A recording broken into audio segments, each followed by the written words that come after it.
Hello, my name is Kevin, and this session is all about exploring Svelte's reactivity. So this is going to be a bit of a deep dive, but we're not going to go too deep into the internals of Svelte because we're going to be doing this from an observer perspective by visualizing Svelte's reactivity firsthand right within our application. So there's a bit of mystery behind some of these concepts, and we'll delve into some of the lesser known detail that you may not have considered. I should mention that this is not a Svelte tutorial. You don't need to be an expert, but we are not going to be spending any time on Svelte basics.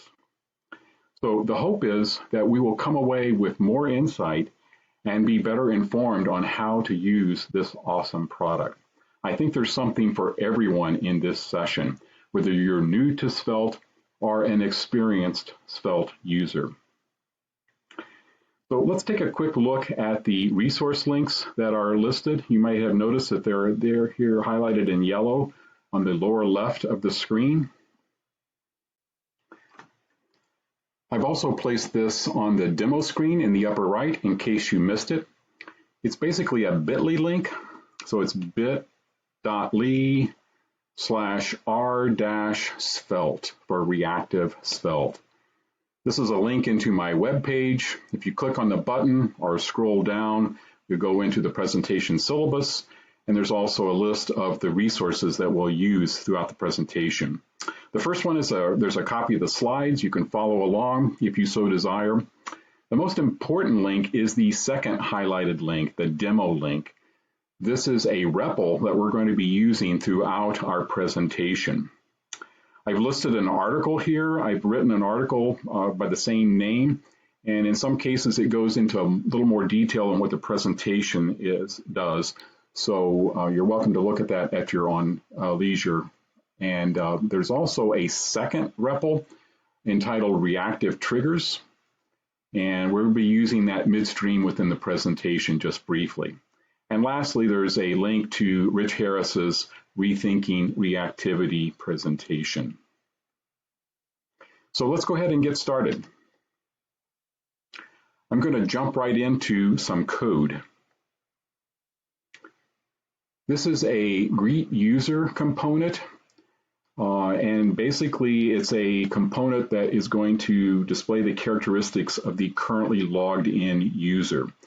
The first thing you need to know is that the user import here is actually a Svelte store, which is a user object that has the characteristics of the user. We see the name and the phone number, and then we'll actually reference those characteristics within our HTML markup. You can see that we're referencing the user name and the user phone number, and we're also distinguishing some CSS styling based on whether or not this phone number is long distance. If it begins with a 1-, we're going to color code it with a long distance CSS, which happens to be pink. So let's take a look at this in our REPL. So if you go back to the resources link, just click on the demo link, and that brings up the REPL itself. So I'm going to maximize this to try to get as much real estate that we can. Now I'm not going to go into a lot of detail because we're going to focus on this GreetUser component pretty exclusively. But if you do look at the REPL just briefly, the bottom of the app, the primary thing that it's doing is it's actually combining an edit user component and a GreetUser component. So you can see that the edit user is here on the upper part, and the GreetUser is the component that we just reviewed very quickly.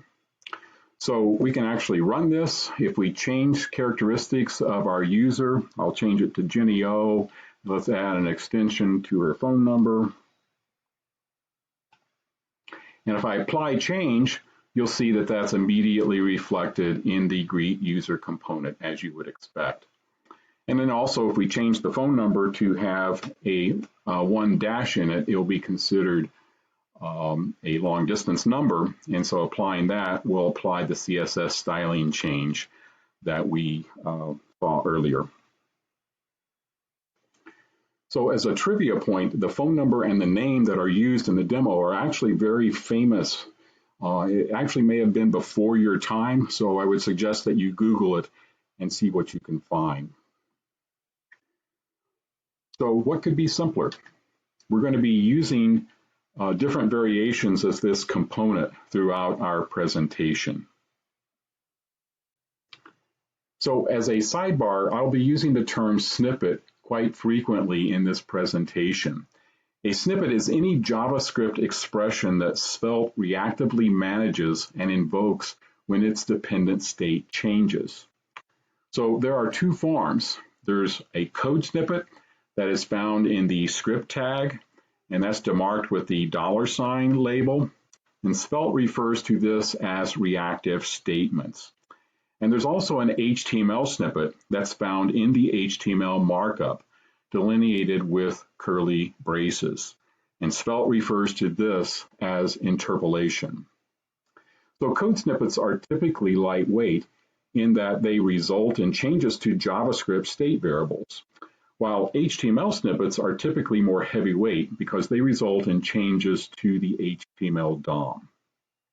But ultimately, snippets provide the dynamics within our HTML markup, i.e. its reactivity.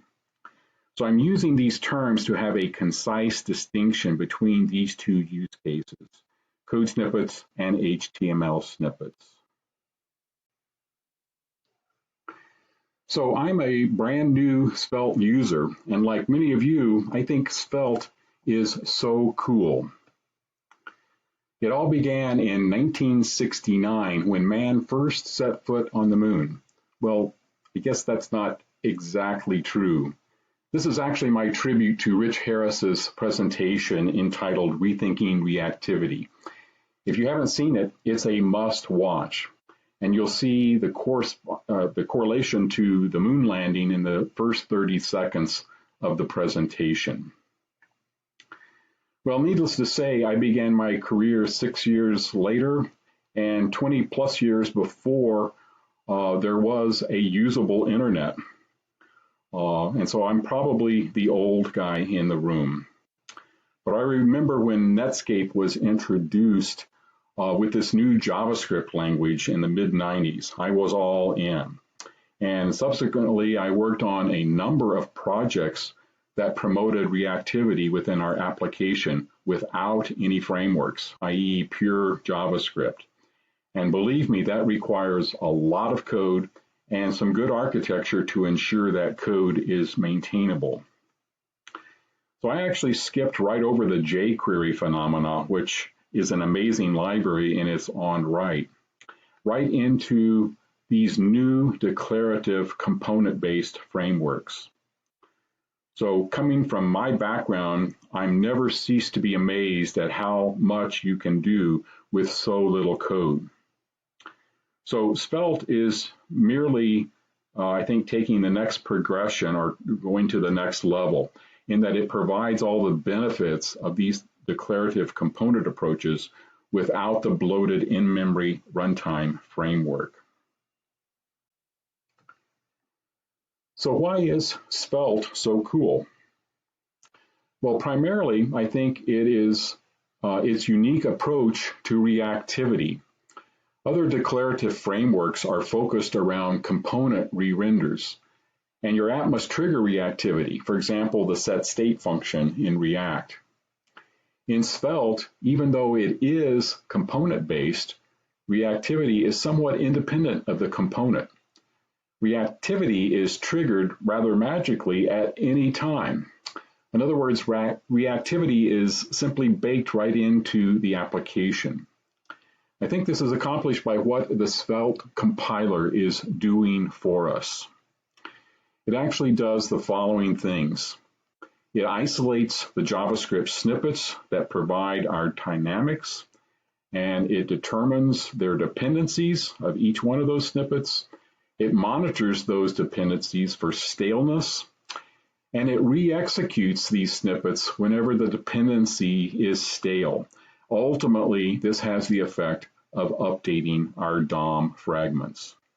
That is the Svelte compiler in a nutshell. So being the curious fellow that I am, I want to see Svelte's reactivity firsthand.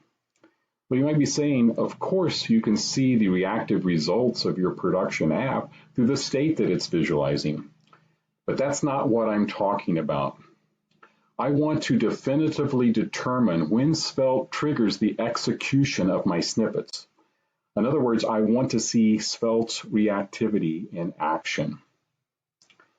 In doing so, I can become more grounded in Svelte philosophy, and it can give me a bit more insight on Svelte heuristics, such as dependency monitoring and reactive triggers and DOM updates, and overall give me a better appreciation for all this reactivity that's occurring automatically all around me.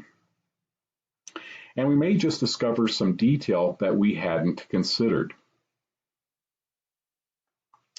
Well, at first glance, this seems like a difficult task, because Svelte is in control of this, not us. So how can we accomplish this? Well, it turns out we can use a common developer trick to logically OR a console.log prefix to each of our snippets. So here's our original HTML markup with the production expressions and these HTML snippets. And then the second section shows what it looks like if we add the diagnostic logging probes. So console.log actually returns nothing. So because that's undefined, the logically OR expression is going to unconditionally execute the production expression. And so the end result is we have the same result with the addition of the logs added to our console log. So as an example, if the phone number changes, you're going to find phone section fired in the logs, and that's based on this console.log within that expression.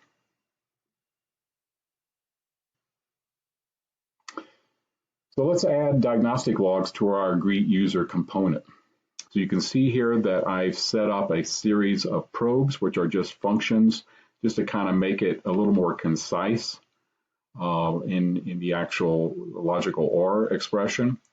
And then down here, we're actually monitoring them. So I'm putting the probes in, logically ORing them appropriately.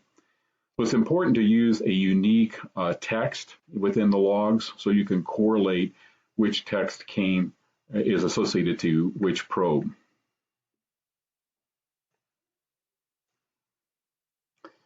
So let's look at the demo REPL of this version of GreetUser.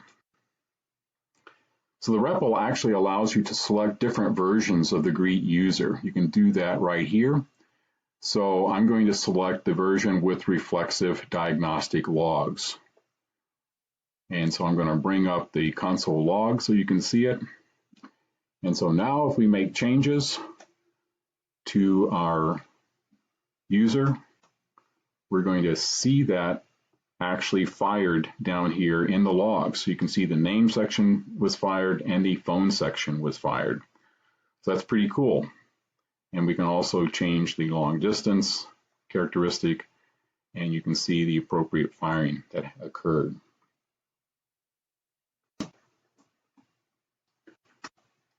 So that's pretty cool. For the first time, we can now definitively determine when Svelte has executed our HTML snippets.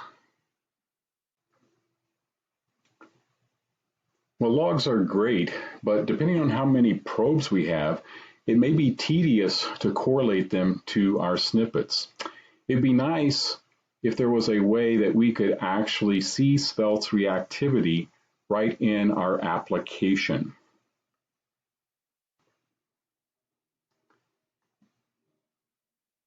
So here is a simple utility called reflective counter that's actually a reflective store that maintains a count of every time a snippet is executed. In its rudimentary form, it is basically a simple counter. However, its API is tailored to be used as a reflective monitor. So you can see here that we're actually creating a writable store, and it has a single value, which is a counter. and what it's returning is a custom store, and it has the monitor function, which is actually updating the internal counter every time it's executed. So the usage of this is both in monitoring, and so it's very similar to our diagnostic logging probes, where you have a logical OR expression, but we're using the monitor method in this. And then in addition, we're going to actually report the counts in our code or within our HTML. So you can see here that I'm actually displaying the count of that particular probe. And I've actually put this in a mark HTML element to actually highlight the fact that it's not production rendering. It's a diagnostic. So let's add advanced diagnostics to our GreetUser component. So here you can see that we are doing a setup, and it's very similar to our logging probes, except we're using the reflective counters for the probes. And then we're also doing the monitoring, very similar to the logging probes as well, with the logical OR. But in addition, we're also reporting the results of these using the mark HTML element with the value of the number of times that particular probe has been executed. So let's look at this in our REPL. So to see this, you want to actually select the with advanced on-screen diagnostics probe. And so there you can see that we actually have, in addition, the yellow highlights that's showing the reflexive count. So if I update the name and update the phone extension, let's say, then we'll actually on the fly see the counts update. So let's change this to a long distance phone number and apply the change and see the reflection right on our page.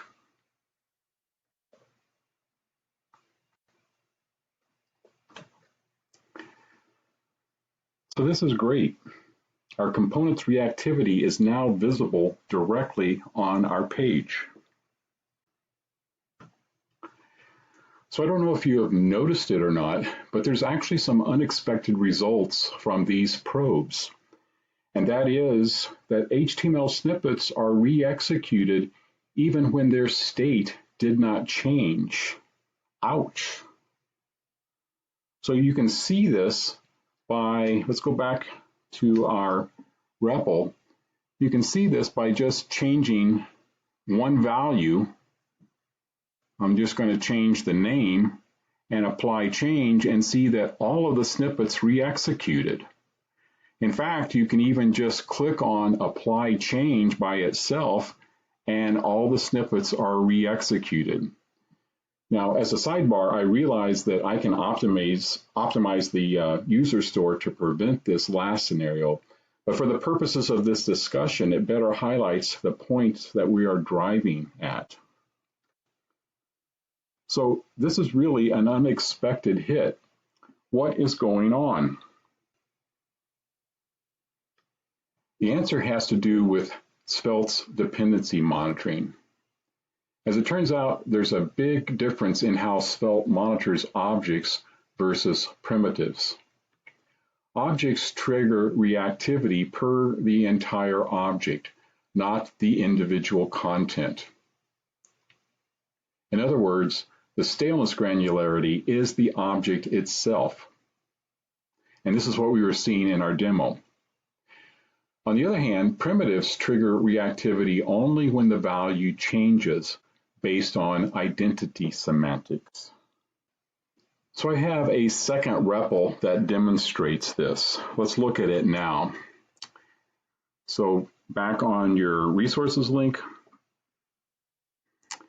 if you click on the link that says reactive triggers, it'll bring up that REPL. And I'm going to go ahead and maximize it as well. So this is a pretty simple REPL.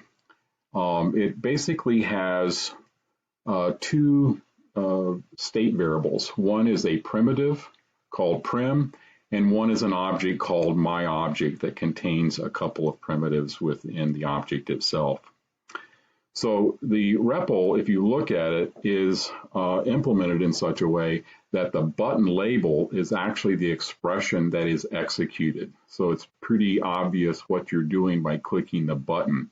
And so I'm displaying both the primitive and the two object properties up at the top. And it is also orchestrated with the reactive counters that you can tell what's happening there. So as an example, if I click on the primitive ++, I'm actually adding a value to the primitive. You can see that its reflexive count was increased, as well as decrease also bumps up the count as well. If I change the value to a hard-coded 1945, you can see that it initially updated the count, but if I do it again, it's not going to consider it stale because the primitive value has not changed. Now that, in contrast to how objects are handled, if I just basically update the foo property of the object, then you'll notice that both the foo property and the bar property reflexed, because again, Svelte is considering the entire object as being the dependent granularity. So again, you can see that I'm updating the bar reference, even though the only thing that changed was foo. And here's an example of changing the entire object to a different reference, has the same effect. Changing the foo property to a hard-coded 1945 still updates both reflexive counters, because again, Svelte is considered that object as being changed. And even assigning the object to itself has that same effect. So this is a very interesting tidbit. While it's probably what you would expect, to my knowledge, this is not mentioned in the Svelte docs. So back to our re-render analysis, the elephant in the room is the question, is Svelte producing redundant and unnecessary re-renders of our DOM fragments? Remember, DOM updates are expensive. Is this really true? Or is there more going on under the covers? Well, a spoiler alert, Svelte does in fact optimize this. And we're going to discuss this a bit later. But for now, I'm going to take you through the same progression that I took when I came to this conclusion.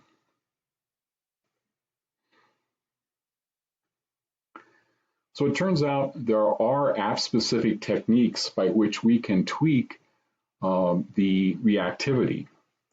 So how can we impact this? After all, Svelte is the one who's in control of executing our HTML snippets.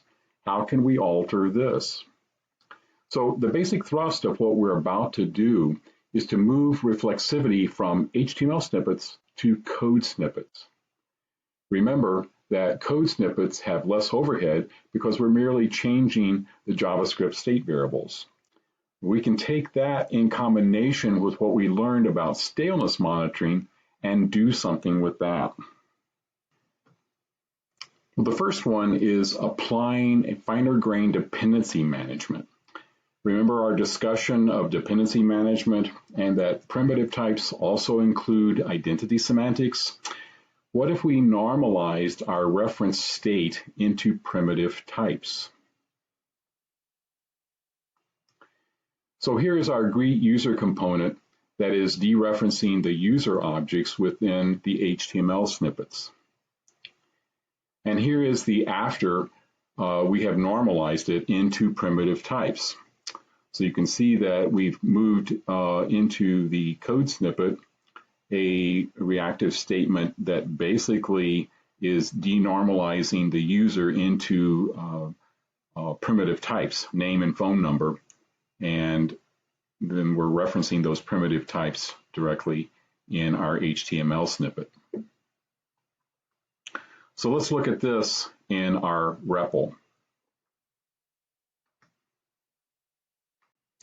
And in this particular version, we need to select the one with primitive normalization.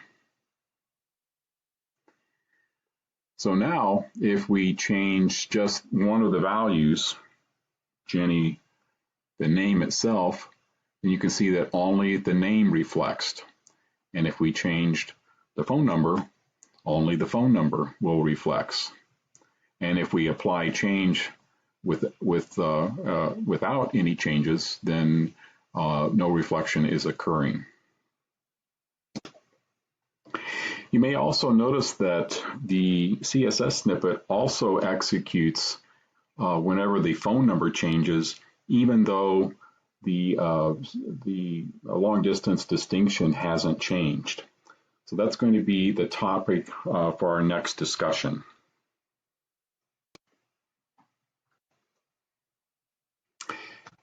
So the second thing that we can do is normalize conditional logic into primitive types.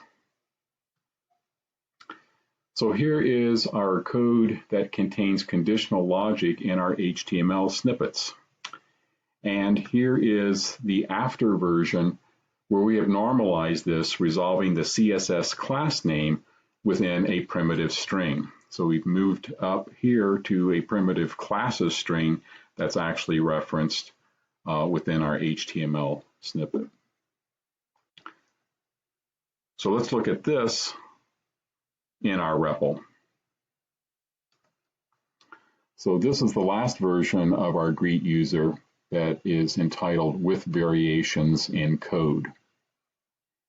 So now, if we change our phone number without changing the long distance classification, only the actual phone number snippet has been updated. But if we change our classification to be from long distance to local call, then both the CSS class as well as the phone number itself snippets have changed. So we've now refined the execution of our HTML snippets to only fire when the DOM needs a change. Okay, let's come back to our earlier million-dollar question, and that is Svelte producing redundant and unnecessary re-renders of our DOM fragments? It occurred to me that just because Svelte decided to re-execute my HTML snippet doesn't necessarily mean that it resulted in a DOM update. Could it be that Svelte further optimizes this process by ensuring the result of an HTML snippet actually changed? If you think about it, this makes a lot of sense for Svelte to do. And there are two reasons which we have already seen. The first one is that Svelte's overly broad dependency granularity. And this is the difference between objects and primitives that we discussed previously. The second one is that HTML snippets can return the same result even when the dependencies legitimately change. And we saw this in our long distance CSS styling of the phone numbers. So how can we verify this? Well, one way to do it is through a very simple debugging session. So let's go over to our REPL. And I'm going to base this one off of the second version of our GreetUser component, and that's the one that begins with GU2. And so I'm actually going to put a debugging probe directly in one of our diagnostic probes. So I'm going to make this a full function where I can have multiple lines. And I'm simply going to put a debugger probe right in my code. So we want to be executing that second version. So let's bring up the debugger. Now the theory is when I break in this point, I'm just going to actually click on the apply change button. And so now we're in the debugger probe that I set, and so we're in our HTML snippet. And the theory is that if I step up one level, I should be in the Svelte realm because Svelte is the one that's actually executing my HTML snippet. So let's do that. I'm going to step up one level, and sure enough, here we are. We are in some pretty cryptic looking code. We've just executed line 492, or I mean, sorry, 942. And so that's a pretty ugly looking statement. It's a big conditional logic statement. And if it's true, it's going to invoke a utility function called setData. Now, my theory is that setData is what's actually updating the DOM fragment. So to prove that, I want to set a breakpoint right on that setData. And so I'm going to do that.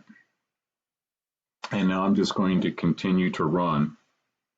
So at this point, if I apply change without changing anything, it's in my debugger probe here. If I continue on, it doesn't stop anywhere else.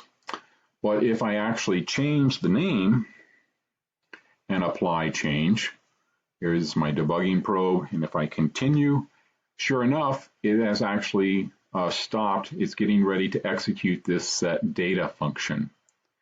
And so the theory is if I step over this function, it should be actually updating the Jenny to Jenny O. So let's try that. I'm going to step over that statement, and sure enough, that setData is actually doing the DOM update because the Jenny O was updated. So that's pretty cool. We've now definitively determined that DOM updates occur only when the content has actually changed. So in looking at this code, you can see that it actually has some app-specific comments in it. You can see there a reference to the $user. It's looking at probe 1 in a comment here. So it occurred to me that this could be the Svelte compiled code. You know, that tab that you're always afraid to click on. So let's look at that a little further. So if I go into this JS output tab and look around a bit, widen it out, scroll down a little bit, pretty cryptic looking variable names. Whoop, there is the actual code that we were in with that cryptic conditional statement and the setData. So I'm not going to go into a detailed analysis of this code within the presentation. I actually do that in the article if you want to read that section. But suffice to say that we've actually proven that Svelte is very efficient in what it's doing. Its DOM updates occur only when the content has actually changed.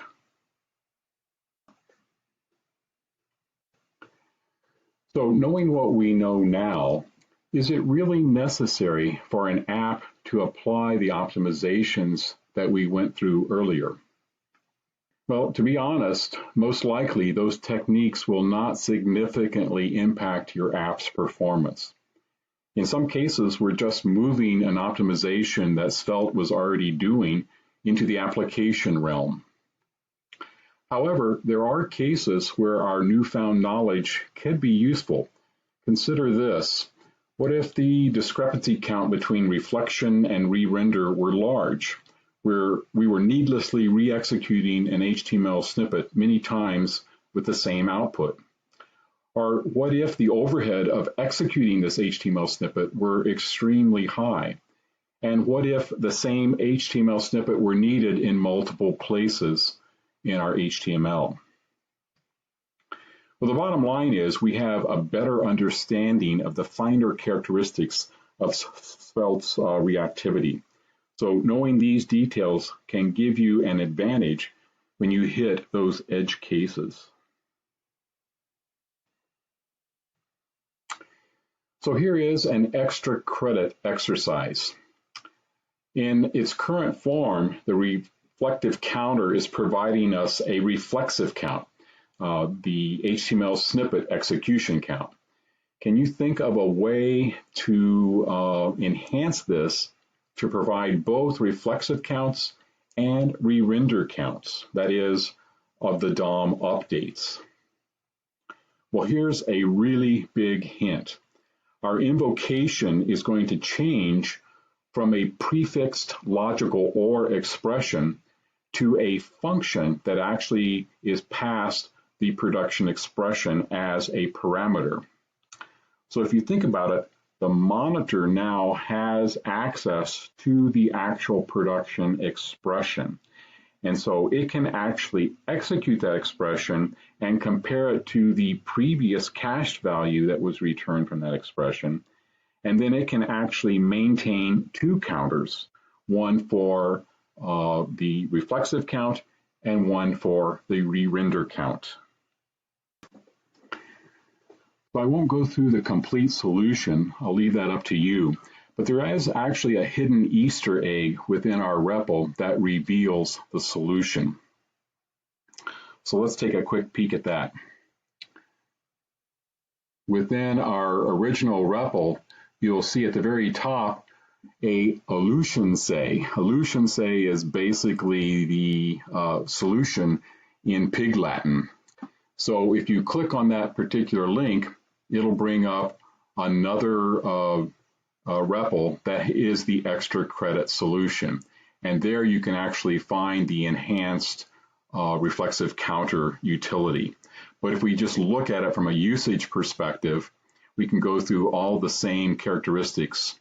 Let's go with the advanced on-screen diagnostics. And you can see that the diagnostics here have, for every probe, it has two counters, a reflexive counter and a re-render counter. So if we, in this state, if we just do our apply changes, you can see that the reflexive counter is being bumped up, but the re-render counter is not. And so if we go into the other solutions that we walk through, the primitive normalization, applying the change there, the reflexive or the re-render doesn't update. If we actually change a value, let's say the extension on the phone number, and apply change, you can see that the phone number expression both reflexed and updated the DOM, whereas the class only reflexed, it did not update the DOM for the new classification. If we change the phone number to be a long distance, and let's go ahead and reset these counters here and do the apply change, you can see that both the classification and the phone number itself updated both in the reflexive and the re-render. So that's pretty cool.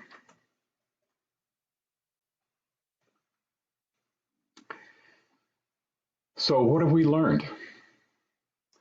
Well, we've learned that we can visualize Svelte's reactivity right in our app, either through diagnostic logs or the reflective counter, which is a new utility that you have for your utility belt. And we've learned that there's a big distinction between primitives and objects when it comes to dependency management.